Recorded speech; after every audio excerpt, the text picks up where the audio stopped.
Hi, I'm Connie Boyer, and you're watching Fairfield Public Access TV. This is Opening Fairfield Doors, and our co-host, Susan Kessel, is not here today.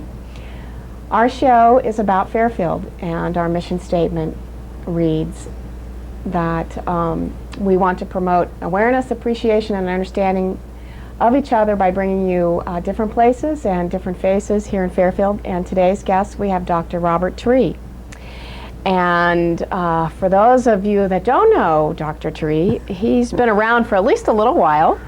And I have always said that one of the best things about Parsons closing was that Dr. Tree came over to the high school and became a teacher at the Fairfield High School. And that's what I remember. I had him as a teacher, history teacher, way back when. I don't know if he remembers me as a student. Oh, hopefully I do. not. Yes, I do. I don't know if that's remember good or, you very well. I don't know if that's good or bad.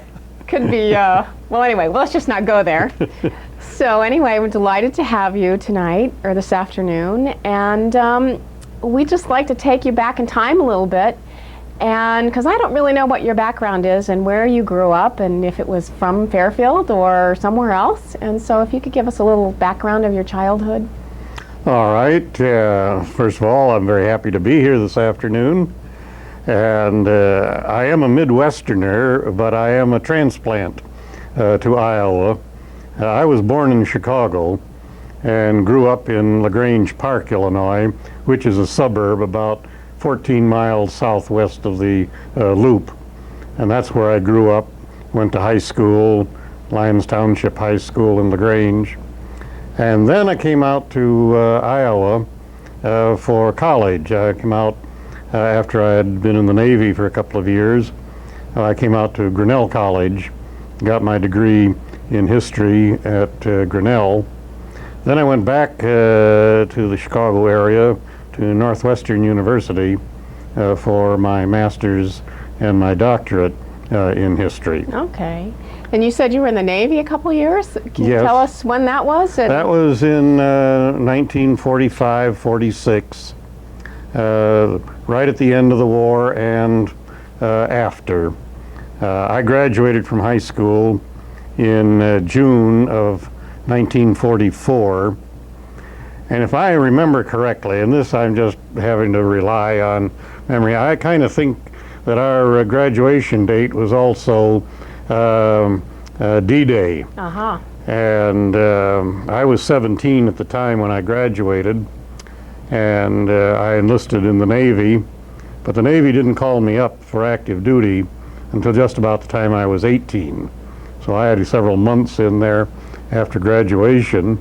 So I went to the local junior college in the fall, and then with the prospect of being called up well before the spring semester would end, why I didn't re-enroll for the spring semester, and I got called up shortly before my 18th birthday, and then was in until September of 46.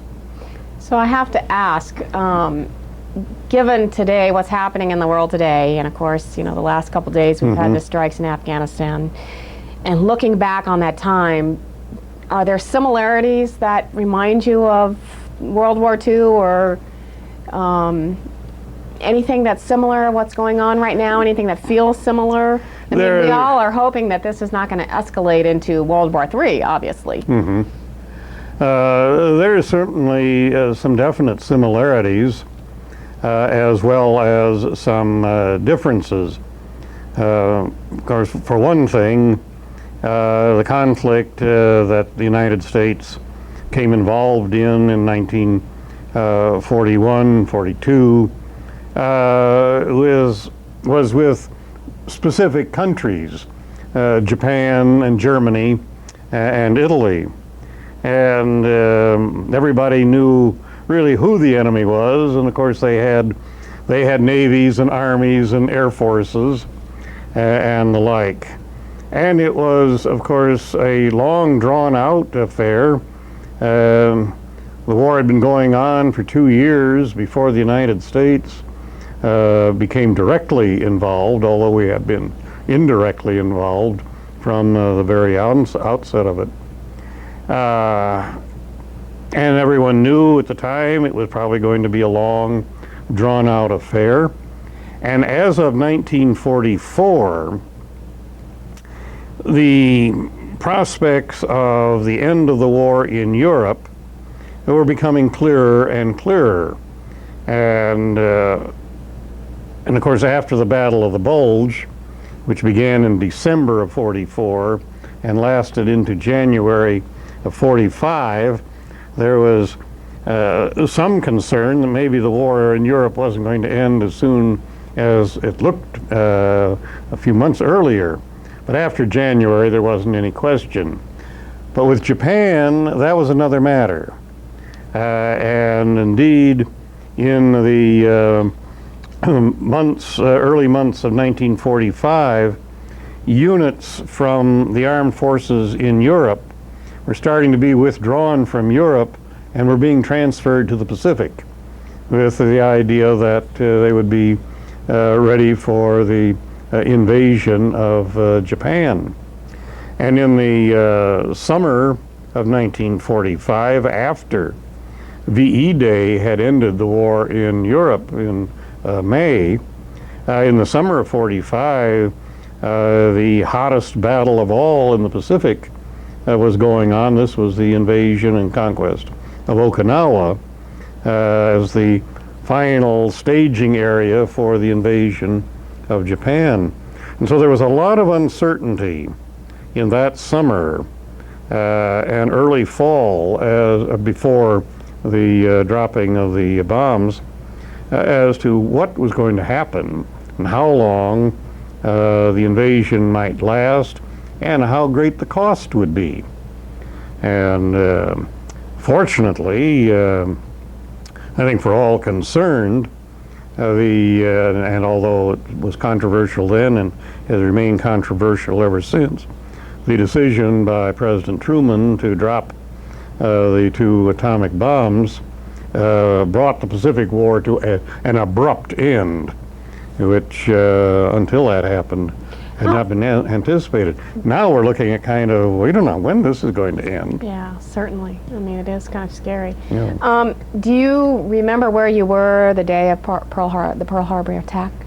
Yeah, it was a Sunday, and I was home, and the fact is I was up in my room, the radio was on, my radio was on, and it was along about noon that the broadcast that I was listening to, which I don't really remember very much what the broadcast was interrupted by the news announcement that there had been an attack on Pearl Harbor.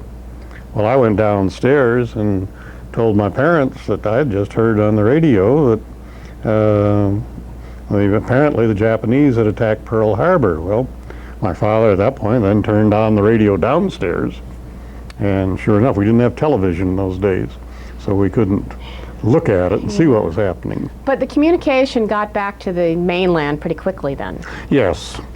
That it was happening. It got back from Pearl to Washington pretty quickly, and then that went out on the news, and they had the interruption of the broadcasts, whatever was being broadcast on the various networks, so that I would say by the end of the day, there would have been few Americans that didn't know that the attack had taken place. And I will remember the next day, Monday, the Chicago Tribune came out, and I want to understand that Colonel McCormick, who was the editor and publisher and owner of the Chicago Tribune, was a bitter opponent of Roosevelt. And the Tribune came out with the headline about the attack, and then there's an article, front page editorial, that we are no longer Republicans, we are no longer Democrats. And I heard that phrase just last night. Yes.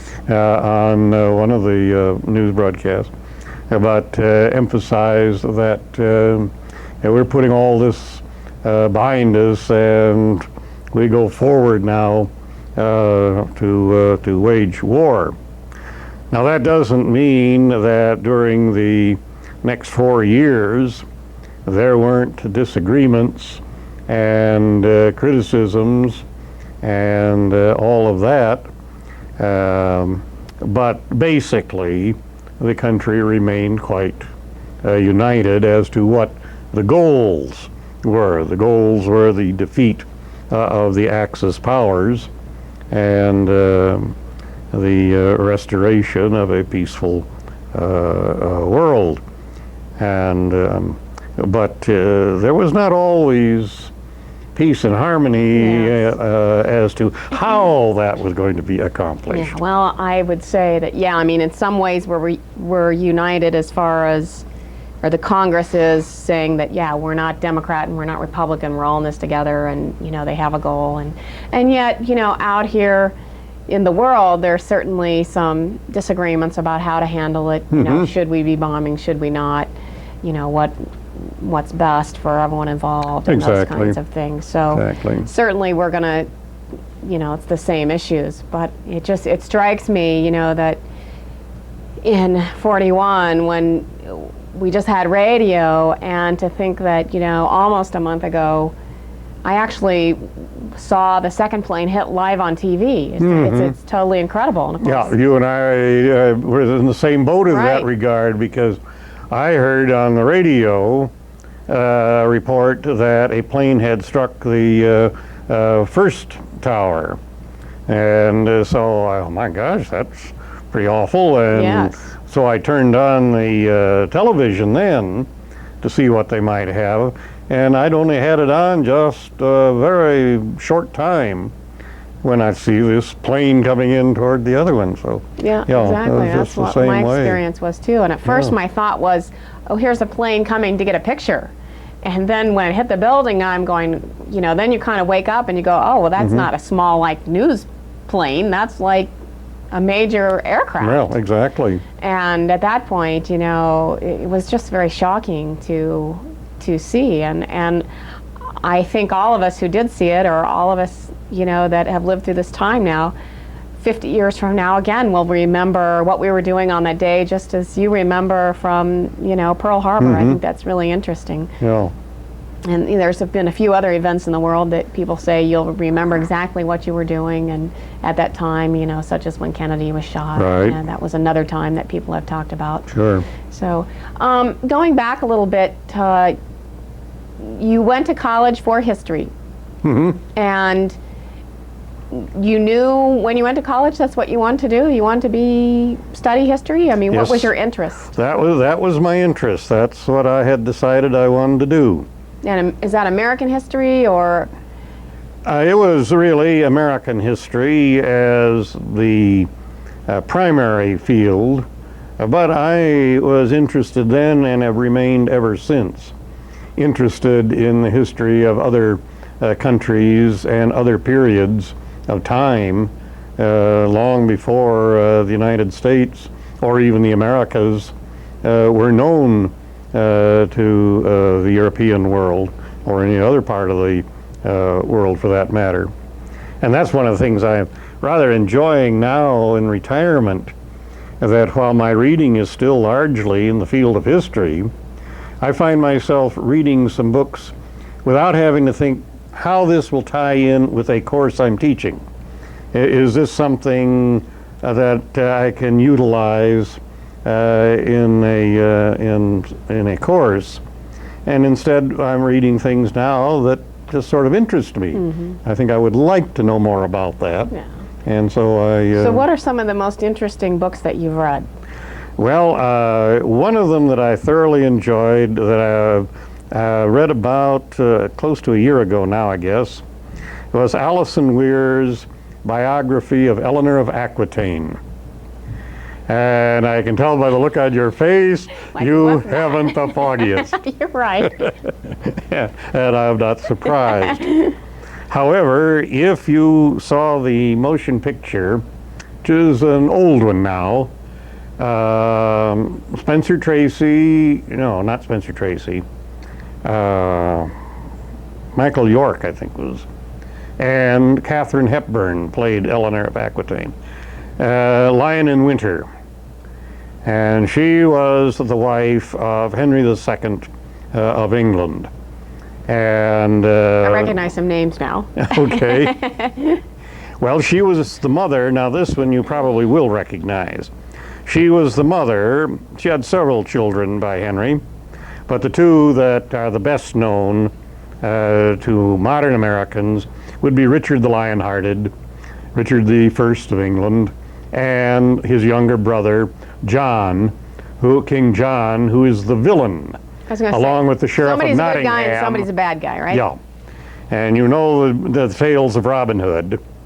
Well, King John figures in the tales of Robin Hood as the really bad guy behind the Sheriff of Nottingham.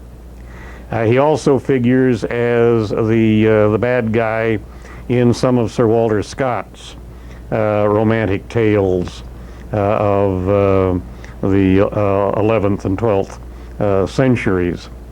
And Richard the Lionhearted, who reigned from 1189 to his death in 1199, I think it was, is best known for being one of the leaders of the Third Crusade, and was now that ties in, you see, with modern events, but he was also considered perhaps to be the epitome of the knight in shining armor, the master of all the tools or weapons of that era, the lance, the spear, the sword, great warrior, fighter, and a terrible king.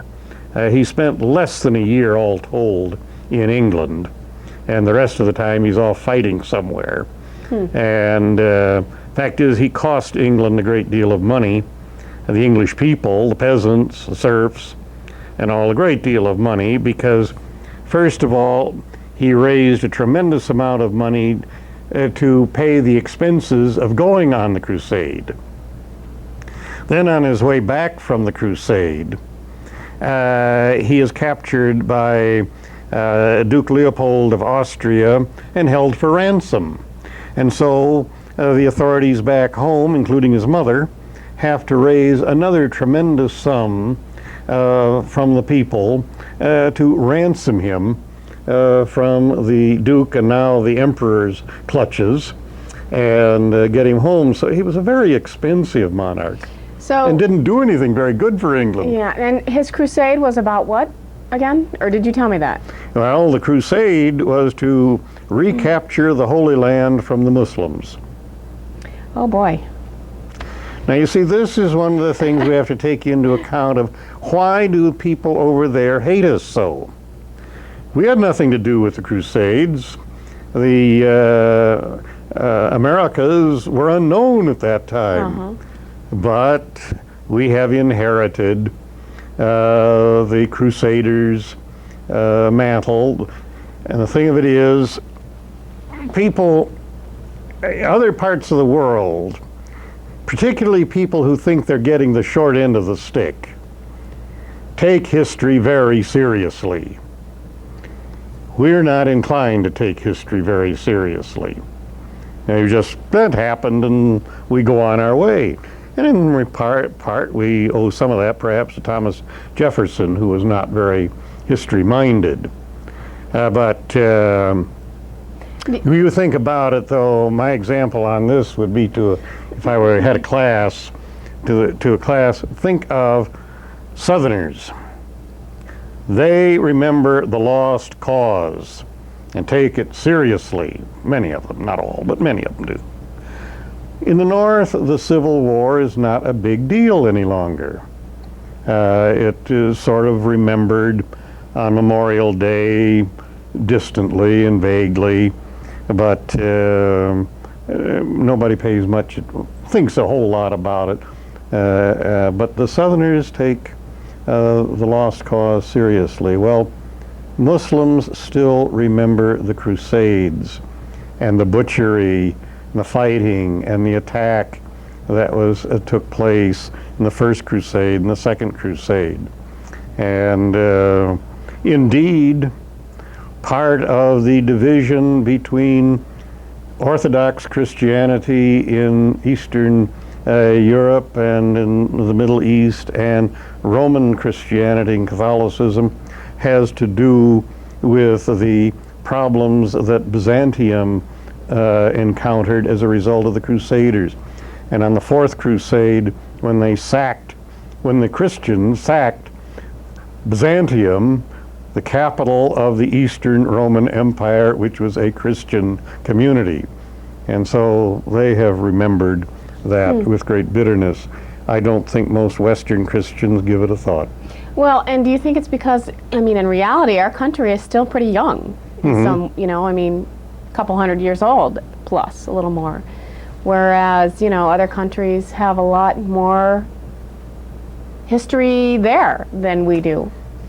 But we have inherited a lot of the history, the weight of history, from the European countries, because I would attach to the Crusades, I'd also the weight of colonialism.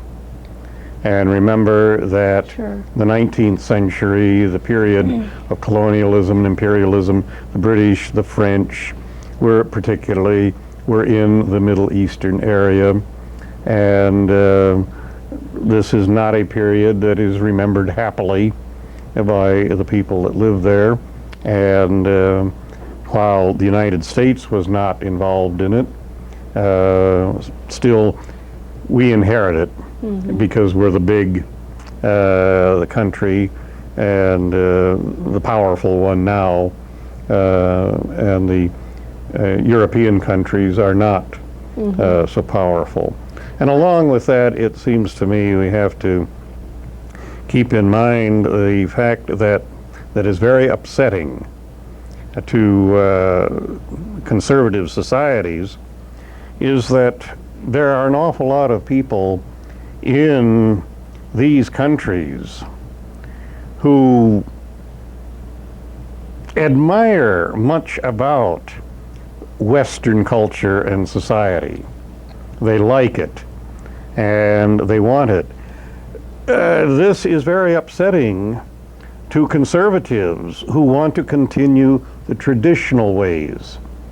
And who is the shining example, as is perceived by them, shining example of this westernization and change and so forth? It's the United States.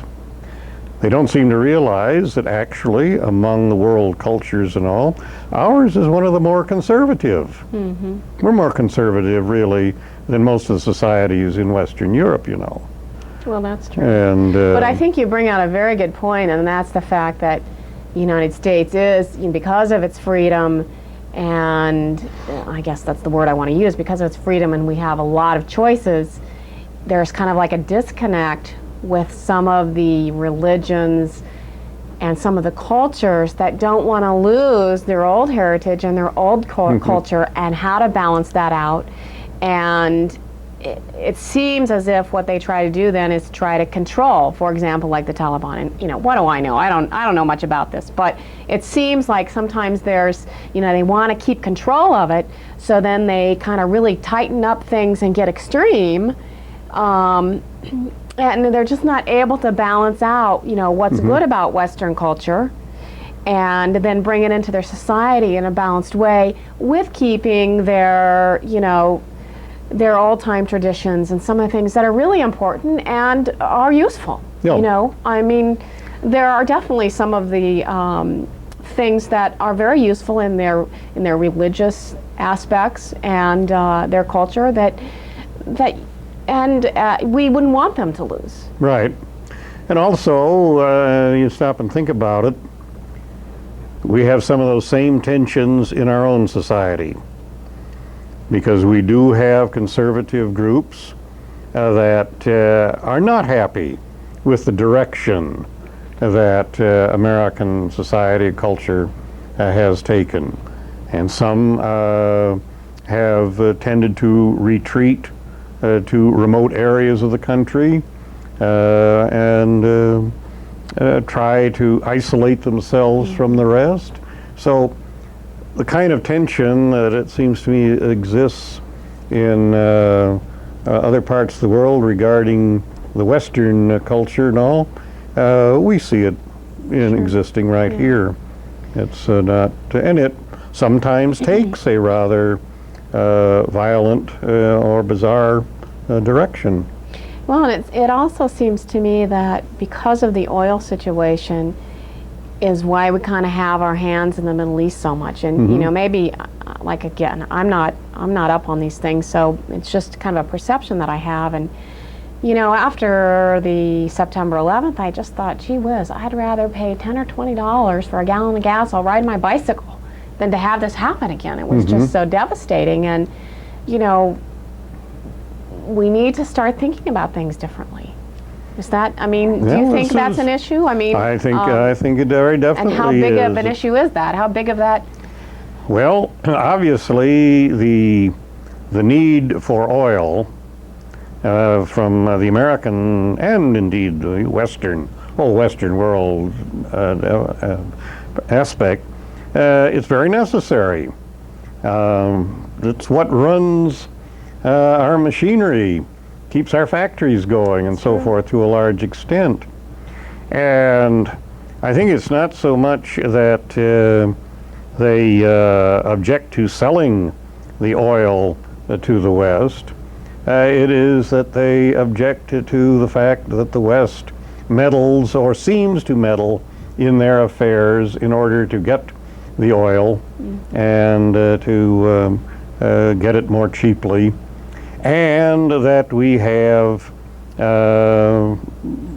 intervened with our military forces and have them stationed there and all, so that certainly the oil is one of the things very definitely that has brought us into that area, that as our own supply of oil that we have within our own national borders can no longer keep all of our automobiles and trucks and so forth running, and we've had to turn to other areas. And as we go to other areas and have trade and commerce with them, American ideas and ways of doing things are introduced, just as 3 centuries ago when the Dutch and the English were coming over here to trade. The Indians were happy to trade with them, but the next thing they knew, their culture was being influenced more and more by English and Dutch and Spanish ways. So, I don't know if you know the answer to this question, but you know, oil is such a big thing right now, but obviously it hasn't always been in the world. And at different times, for example, I was out to the rock show out here at the fairgrounds for about a month ago, and I bought this little piece of jade. It's a little elephant, it's a little piece of purple jade. And first of all, I didn't know that jade came in different colors. I thought jade was just always green. And the gentleman I bought it from said, oh yeah, jade, you know, is not just green, and that at one time, and I can't remember when he told me, was that, you know, it was very, it was, you know, a rock that was very well wanted and exchanged like money or a commodity like oil. Are there other things that have been, you know, in the past histories that have been really important as far as that kind of a commodity? You know, is it gems, or maybe is it diamonds or rubies, or of course gold. Gold, and the search obviously. for gold. What are some of those others that have been used over the centuries? Are you familiar with any? Well, just one curious. that sort of comes to mind because it's an odd one, and that is, and it affected Holland in particular. But when the price of tulip bulbs, I knew you were going to say that, was just priced out of sight, and of course eventually there was just the whole economy, the bubble burst, and people who had invested heavily in 1 or 2 tulip bulbs found themselves with 1 or 2 tulip bulbs, and all you could do with them was to plant them and get the flowers in the spring. But that is, I think, one example and when of was something. That? Oh, let's see. That was back, if I remember correctly, I think that was about 16th century. So a while ago. It was a long time ago. Yeah. Interesting. Yeah. Much more recently, of course, as we've come into modern times, well, the furs. For example, in the 17th and 18th century, was one of the things that inspired a great deal of exploration of North America, was that the furs were a valuable commodity. And at the time that a small number of English farmers and all were trying to hack out a living in the stony soil of New England, you've got the French coureurs de bois, the forest runners, boys actually, 16, 17, 18 years of age, being sent out by Samuel de Champlain from Quebec into the interior of America to find particularly the beaver, but furs in general, but the beaver was the most sought after of all. Well, that of course led to, not only did it explore the interior, but it also brought French influence into Indian villages throughout the interior as these young fur traders and trappers moved out, and the Jesuits and other orders followed in, try and save the Indian souls from the corruption of these young fur traders. And so you bring in all these new influences. Yeah. But the Indians they wouldn't have killed for furs, were they, other than to use for themselves? Oh, they became a very active part of the fur trade. But is that after the influence?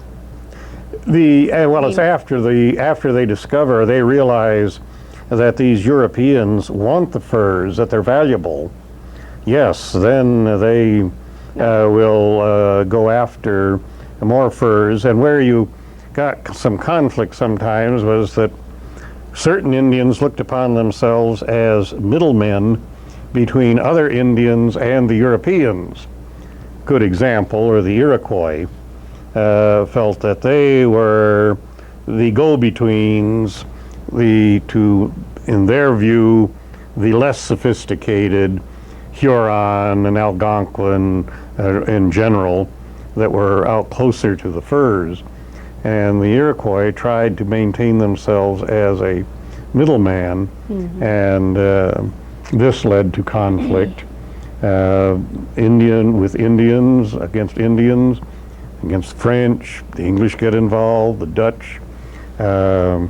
What started out oftentimes to be sort of little woodland skirmishes eventually become King William's War and Queen Anne's War, King George's War, Sure. French and Indian War. It's amazing. And but this is one of the things that I've always found it kind of interesting with the natives of America, that one of the things, part of their undoing, was they loved to trade. And the Europeans discovered that the natives had trade networks long before the Europeans arrived. Indians were trading with one another and so forth. And between the different tribes, you're saying? Different tribes, and villages and so forth. It wasn't a lot of it, wasn't great long distance trading, but back and forth. This village would have something this one would like, and vice versa, so they'd trade back and forth, so on. Well, then they get caught up in international trade, and the furs were in particular. What the Europeans really wanted, in many respects, was gold and silver. The Spanish found that, but the French and the English found furs. And so that became the important thing. And of course, in a Europe that didn't have good central heating and all, and in a chilly, damp climate for much of it, why the pelts of the animals were of great value. Sure. And the Indians, finding that these were of value, they began to get into it and began to accept, and they discovered that they really liked, particularly they liked Hudson Bay blankets, those wonderful wool blankets. And that became an item that they would give great stacks of furs Oh, really? for blankets. They also came to realize very quickly, because they were very perceptive, that a European steel-bladed hunting knife was much better than their flint hunting knife. It kept a much sharper edge and was much more useful for skinning an animal than their stone knives and so forth. So there were some things that the Europeans had that the locals discovered were much better than what they had, and they had furs, so they were willing to trade. And they didn't have to make that knife.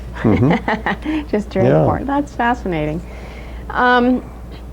Let's go back to you again, away from the history. But you did the Navy thing, and you got your master's and PhD in history. And then you started teaching after that? Yep, yeah. Actually, I did a little teaching when I was at Northwestern as a teaching assistant, leading discussion classes in the survey of U.S. But actually, how I got out here is just one of those things that things happen. I was working, doing my research for my dissertation at the Newberry Library in Chicago, which is a research reference library. It's a private, it's established by an endowment by Newberry, who was a merchant in the early days of Chicago. The library is still very much there, still one of the important research libraries in the country. And indeed, scholars come from all over the world to work there. But I was there, and the people there were kind enough to give me a part-time job as reference librarian in the main reading room in the evenings and weekends, so that I could continue working on my research during the day, mostly in the rare book room. And then every other evening and every other weekend, I would work in the main reading room, as I'd be in charge of that area and all that. Well, in the process of working there, I met a fellow graduate student from the University of Iowa who was also on as an instructor here at Parsons College. This was a fellow by the name of Lewis Wheelock. And we got acquainted, discovered that our areas of interest tended to overlap, and what we were working in tended to overlap a bit. And so we really got to be good friends there. And so he was coming out here, about early November to visit his wife and his little girl, and to see about getting the storm windows put up on the house and so forth. And it was a big old house that had been his grandparents'. And he asked me if I'd just like to come out for the weekend. Well, fine, I was clear that weekend, and so I came out with him and show you how people traveled in those days. This is back, about 1954, I guess. We came out on the Nebraska Zephyr. I was going to say, how did you get here? Could the car go that fast and be a comfortable trip, or? Well, the Nebraska Zephyr was an excellent trip, and believe it or not, the train stopped here in Fairfield, and so we had a nice trip out, and had a very nice weekend, and I enjoyed it and all that. And then at the end of the fall semester, I suppose January thereabouts, his leave from Parsons College ended, and he had to come back to resume teaching classes and I stayed on there at the library. Well, in the spring, he called me one time and said, "Would you be interested in coming out to Parsons?" He said, "I think there's going to be an opening." Well, what had happened was that Tom Shearer, who was the president of the college, had accepted the presidency of the College of Idaho in Caldwell, Idaho. And he had as his assistant a fellow by the name of Ralph Sayer, who was taking over as acting president, and he was from the history department. He was the other history professor, and he was acting president, and he had gotten a Danforth Fellowship to complete his dissertation, and so he would be leaving for a year, and that meant there would be an opening in the history department. And so all things just kind of came together, and I wound up coming out for 1 year to replace Ralph Sayer. Well, as it happened, after I had been here for a short while, I learned that Tom Shearer had persuaded Ralph to come out to Idaho to be the dean, and so that opened up the job for the next year, and so I just kind of hung continued around. on. I just sort of hung around, and that was also the beginning of the Roberts era. See, Roberts, as have commented on at various times over the years, Roberts and I were actually hired on the same weekend. Oh, really? Committee of Trustees meeting him in New York invited him to become president. At the same time, I'm signing a contract here with Ralph Sayer as president. I'm signing a contract to come as a faculty member. I guess I didn't realize he was here that long a span. I thought it was a shorter span than that. He was here 12 years. Okay. And then, you see, we had another 4 or 5 years after him, in which after he departed in, 66, then we had an acting president for a year, and then Carl Chrysler for about 4 years, and then finally the college closed in 73. Most everybody, whether they're here or not, seems to think that the college closed when Roberts left. Yeah. But the college, I think that's what I was the college went on for 5 more years. Yeah. And the other thing that I find that people often have forgotten, if they knew it in the first place, when the college closed in June 1973, the college was fully accredited by the North Central Association. It lost accreditation in 66, and it was reaccredited in 71, 72. So it was fully accredited. I guess I didn't realize there was a time there when they weren't. Yeah. But it was just the financial aspect that they couldn't stay alive. Yeah, and they just finally ran out of money and no place to get more money, and a declining enrollment. And there were many colleges closing in this period. Okay. How many students were here when you came? That fall, there were about 350. The bottom, as I understand it, the bottom was really the year before. Roberts always maintained, and I think he was probably right, that, or close to it at any rate, the enrollment the year before had been 212. But the fall of 1955, when I started, the admissions people, Newt Hughes, Charlie Barnett, Chuck Ferguson, they had really worked, and they'd gotten enough in that there was an enrollment of 350. So then what was their biggest enrollment? That would have been in the summer of that would have been summer, fall of '66, when we had 5,200 students.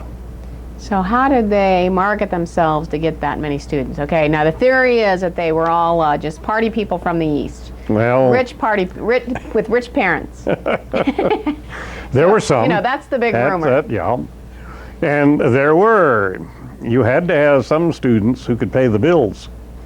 But there were a good many students. There was a lot of financial aid given.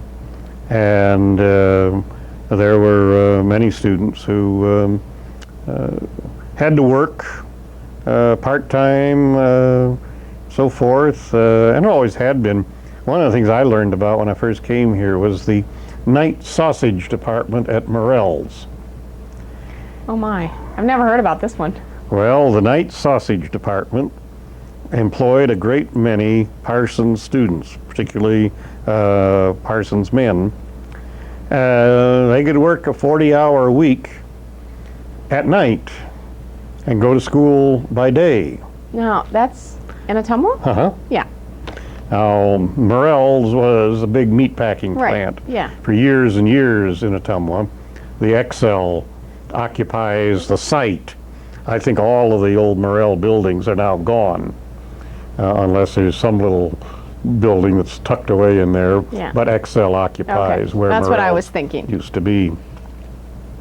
But what they did was they, instead of just trying to recruit students from Iowa, Illinois, Missouri, they started recruiting heavily in the East, where there were lots of students wanting to go to college, and there just wasn't room enough for all of them in Eastern colleges.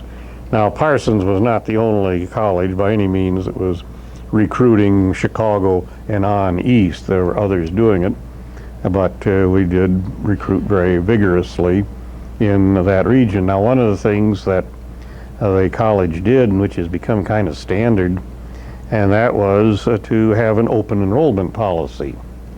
That if you graduated from high school, you could find a place at Parsons College.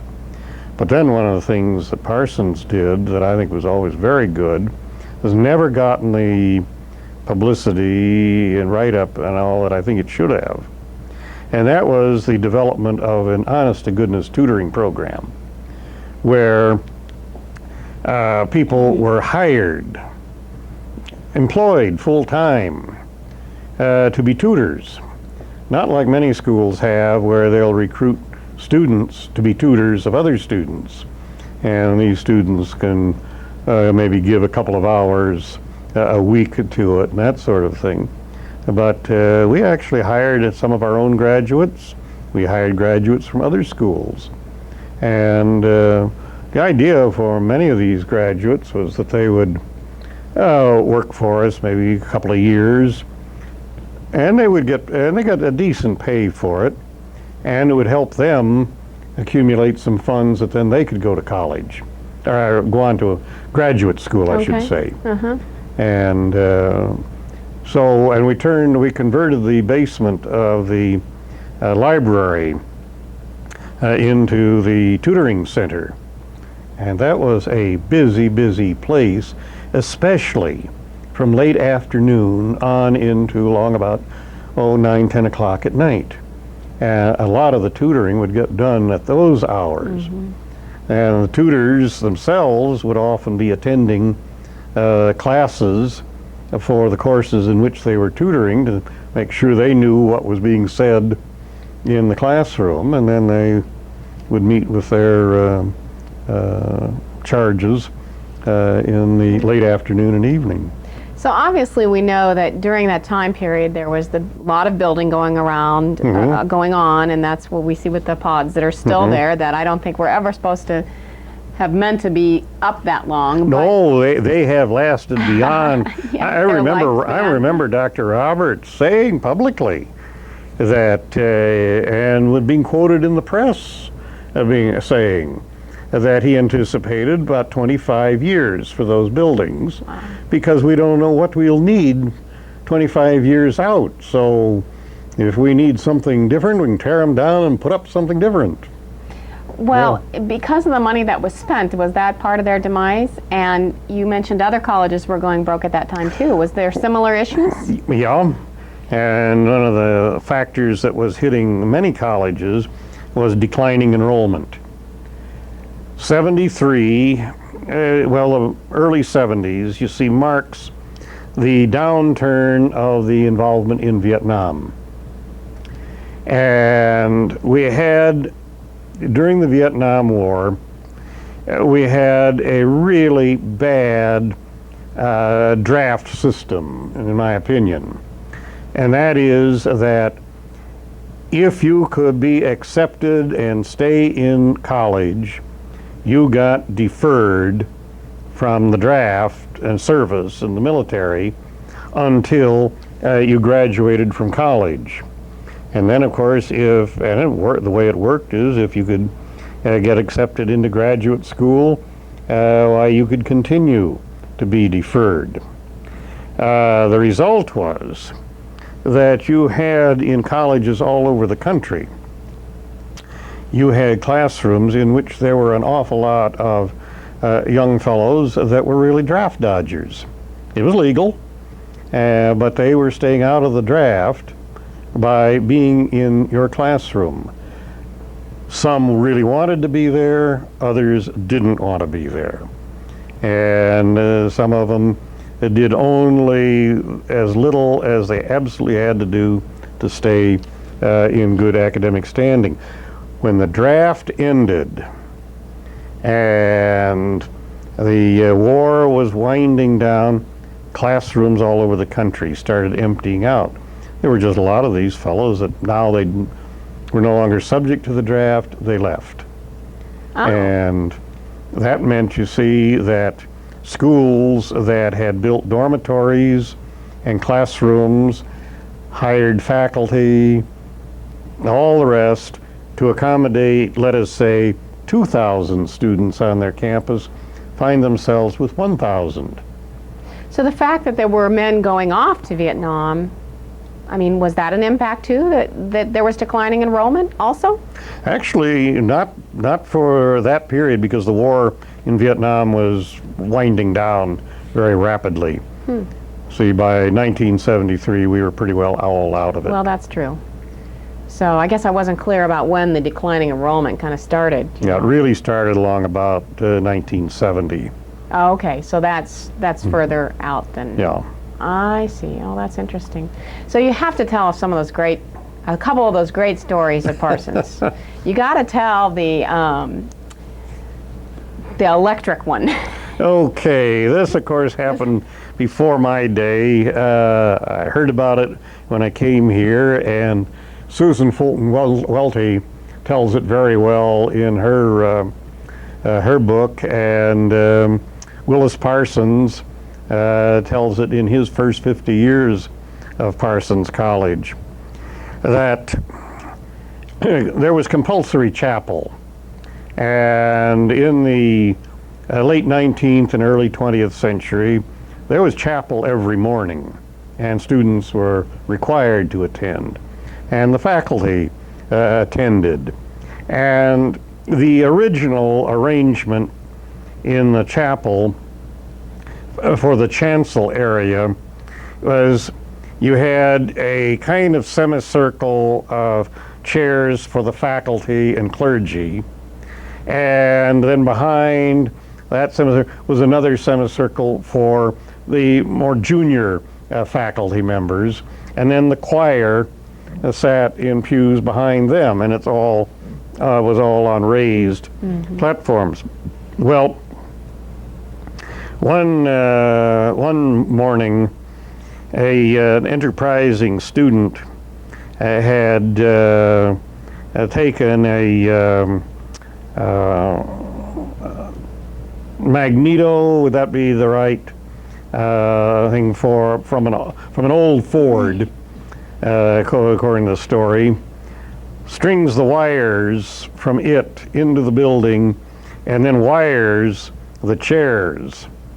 And then at the appropriate time, when the faculty has just seated themselves, he starts this generator, and the charge comes through the wires, and the faculty that has just seated themselves suddenly jump up. And he's got it hooked up to a timer. I should add, it was all hooked up to a timer, so that he is sitting out there amongst the students in the congregation, all very innocent as this is happening. So was he ever reprimanded for that, or is that? The perpetrator of it was not learned until sometime after he had graduated, had his diploma in hand, Oh my and goodness. was safely out of the state of Iowa. Well, I guess there's a man who can keep it secret. I just can't imagine. I think there was another story about a horse on the roof of a chapel or something. Yes, that was another one, that there was a stuffed horse that was carted by some students up to the top of up onto the roof, and on that peak where the roof came up, apparently it was found there in the morning. And then did that come out of some department or something? I think it did. I think it was one of those kind of mysterious animals that they have that on other campuses as well. I remember when I was at Wesleyan, we had a kind of shaggy, mangy-looking old buffalo that would appear at various times and on occasion, much to the amusement of everyone. But I think probably it belonged to the biology department or something like that. Well, would appear from here and after I there. heard these stories, I thought, I was pretty calm when I was a kid growing up. We were kind of ornery, when we were in grade school. 6th grade was the year that we were kind of did some ornery things in class, and I thought, they were really lightweight stuff compared to, electrifying chairs. Yes, and in many respects, I think this is true. I think we tend to think that, our grandparents and our great-grandparents were all very sedate. But actually, you start digging into what they did as students, and in many respects, more modern students are calmer and maybe it's not as imaginative. It may be, and toss this one around, it may be that because our grandparents and great-grandparents didn't have television and didn't have computers and so forth, that they got into devilment for something to do, whereas nowadays kids run home to the TV or to their computer and get online and all that sort of thing. But you hear these wonderful stories, not just at Parsons, but other campuses from the 19th and 20th century. And of course, you start reading books about the medieval universities and what students did, and the pitched battles between town and gown. It makes the controversies between the townspeople and college students of today just was almost like a tea party today compared to, the really slugfest battles that happen. And well, it is interesting because you think in Fairfield, sometimes we do have the controversy of town and gown, and you go to another town size of Fairfield that has a university, and you find they have the same struggles. thing. They're different issues, but it's really interesting. I find that fascinating because they're the same issues. Oh yes. Well, maybe different issues, but it's the same issue of town and gown kind of power struggles and butting heads a little bit. Yes. I remember the same sort of situation when I was a student at Grinnell, that there was certain feelings in the town of hostility towards the campus and vice versa. And I know friends, relatives would ask me about living in Iowa and so forth, and I used to say, well, Grinnell College is in Iowa, but it's not of it. And I think that was a fairly accurate. Most of us didn't really think of our being in Grinnell, Iowa. We were in Grinnell College, and we were in our world.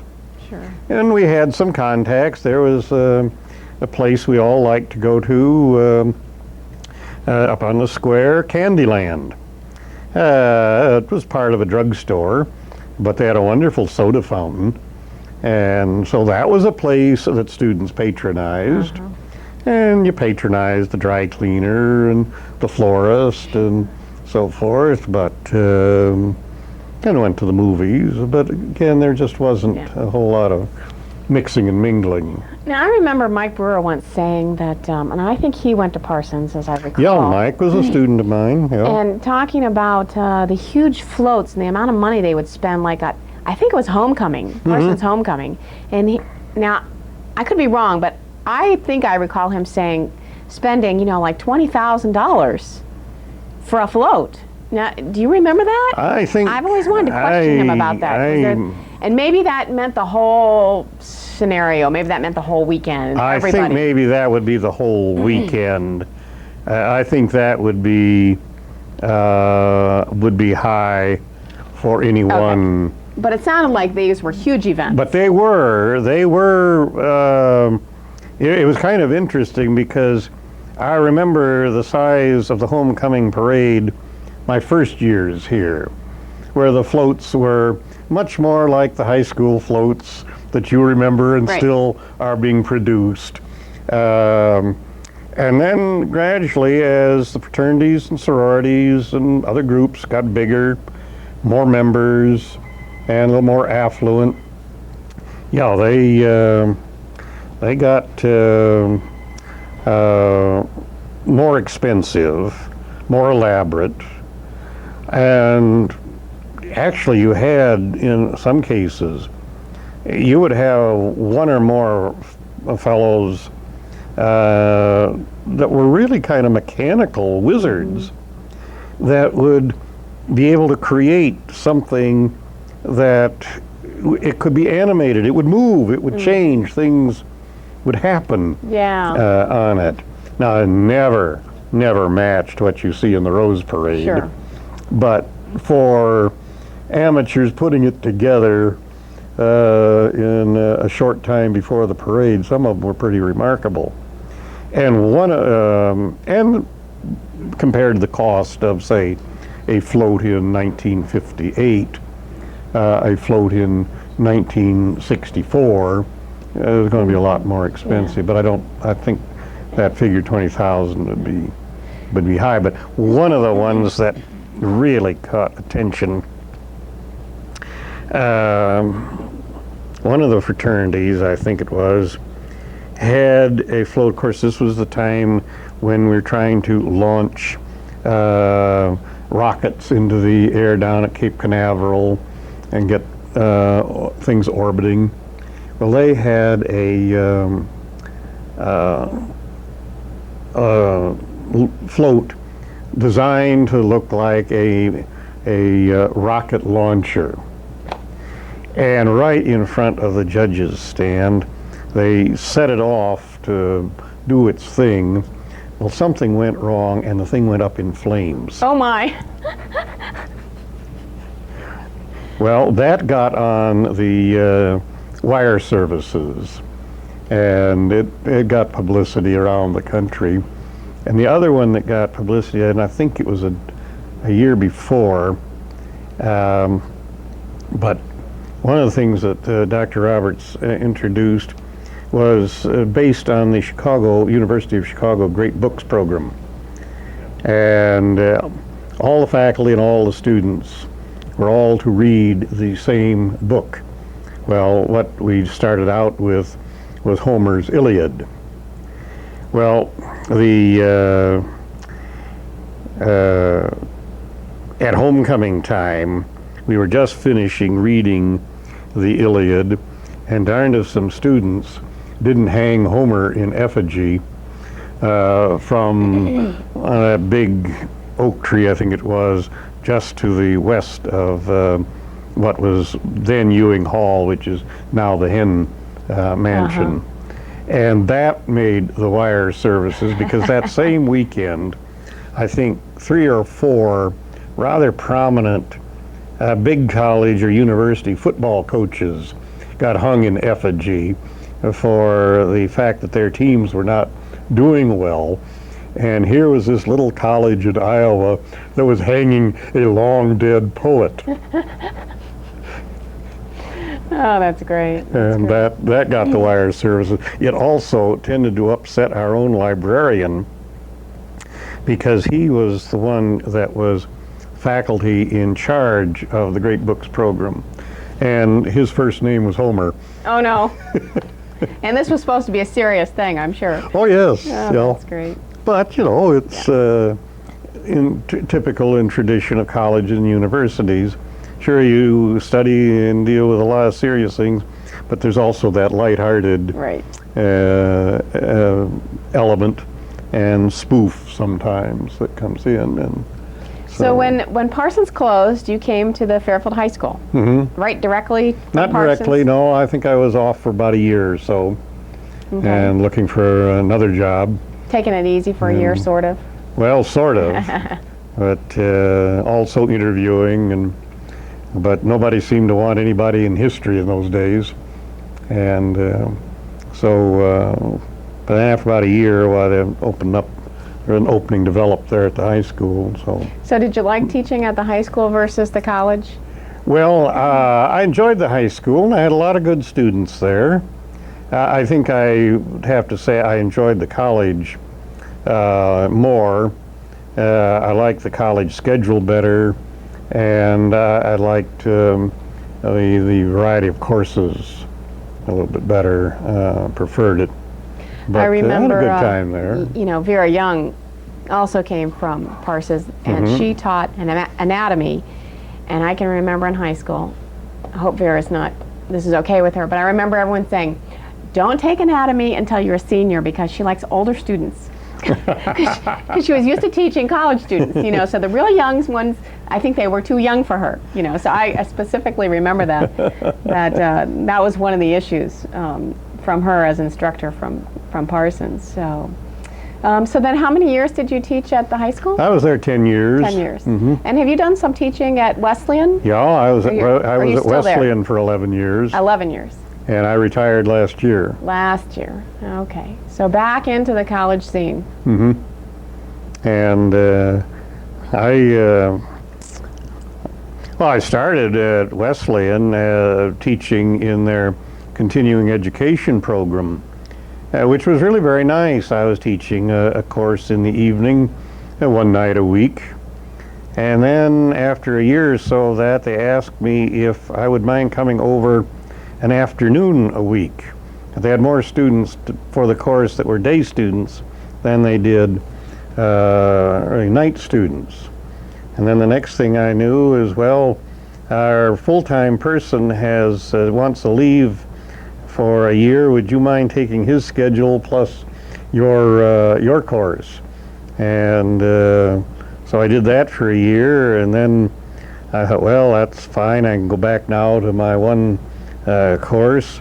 And about 2 weeks before classes were to begin, I got a call from the dean.